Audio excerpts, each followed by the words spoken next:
Okay, y'all, so this is another one of my rants, and it all came from a comment I got under a video I did about Cleopatra. If you didn't see it, I was basically calling out how people try to act like Cleopatra couldn't possibly have any black in her. So someone commented, yeah, she was African, but she was North African, not Sub Saharan. And when I first read it, I didn't even respond. I just stared at the screen like, huh? I didn't even check the person's profile to see if they were black or white because honestly, it didn't matter. The comment hit me sideways either way. The point is, we're so used to hearing and repeating certain things, we don't even stop to think about what they really mean or how offensive they are. Now, for folks who don't know, they divide Africa into two parts, North and Sub Saharan, basically top and bottom. But that separation, that ain't just about geography, it's about image, it's about identity, it's about who gets to be called African and who gets separated out.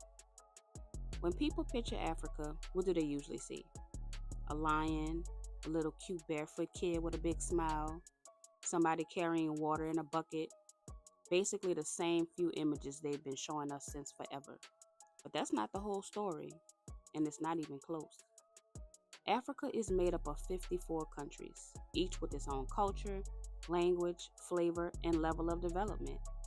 You could be looking at a photo from Cape Town and swear it was New York or Paris. I've seen shows on Netflix shot in places like South Africa and Nigeria, and the comments are always the same. Wait, Africa got buildings? They got Wi Fi in Africa? Wait, they got restaurants? And I just shake my head like, bruh. But you see, that's why so many people, black, white, and everybody, didn't want to claim Africa for a long time. Because the version we were shown was made to look poor and struggling. But the truth is, Africa is rich in culture, rich in land, and rich in natural resources. That's why colonizers went there. That's why slavery happened. That's why folks still fight over their land. Remember Black Panther? Yeah, vibranium was fake, but the idea behind it, that part was real. There are real things in Africa you can't find anywhere else. And instead of showing us that, they painted the continent as nothing but struggle. And now, after all that, now that you can't hide the beauty, the power, the brilliance that's coming from Africa, they want to start slicing it up. Now it's not just Africa, it's North Africa. And if it's too close to power or royalty or history, all of a sudden it's not African anymore, it's Middle Eastern. I literally had conversations with someone and I was trying to describe photocopy. I was like, that black journalist, and they were like, oh, she's not black, she's Egyptian. So I'm like, what? So Egypt is no longer in Africa now? See, that's the kind of quiet separation that's been happening for years. The more valuable or desirable something seems, the further they try to pull it away from blackness. And yeah, they even tried to do that with South Africa. We know that story, but it didn't fully flip the way they wanted it to. Not like Egypt. And that brings us back to this term, sub-Saharan. On paper, it's just geography, but in real life, it's code. It's a way to say that's the black part of Africa without saying it out loud. People use that kind of language all the time. You know how folks say, oh, she's from the other side of town, or, oh, that's a rough school, or that's ghetto, or whatever other coded phrase you want to use. It's the same thing here.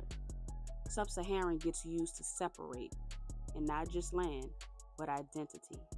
To say, that's that Africa, the one with struggle, the one we don't want to claim. And here's the thing. Yeah, they split up other places too. Like they say Eastern Europe versus Western Europe. But when they do it to Africa, it hits different. Because with Europe, those splits are usually political or economic. But with Africa, that split is racial, it's cultural, it's about who gets to be seen as black and who gets to be seen as something else. When they say sub-Saharan, it's not just a map. They're drawing a line through black identity. So yeah, it started with the Cleopatra comment, but it opened up the door to something way deeper. They're not just rewriting history, they're rewriting Africa, piece by piece. taking the glory, the legacy, the gold, and slowly pulling the black out of the picture. But we're not going for that. Not today. And you know where I stand. Every time you like, share, or comment, you help keep these stories alive. Remember to subscribe for stories that they won't put in your textbooks. Peace.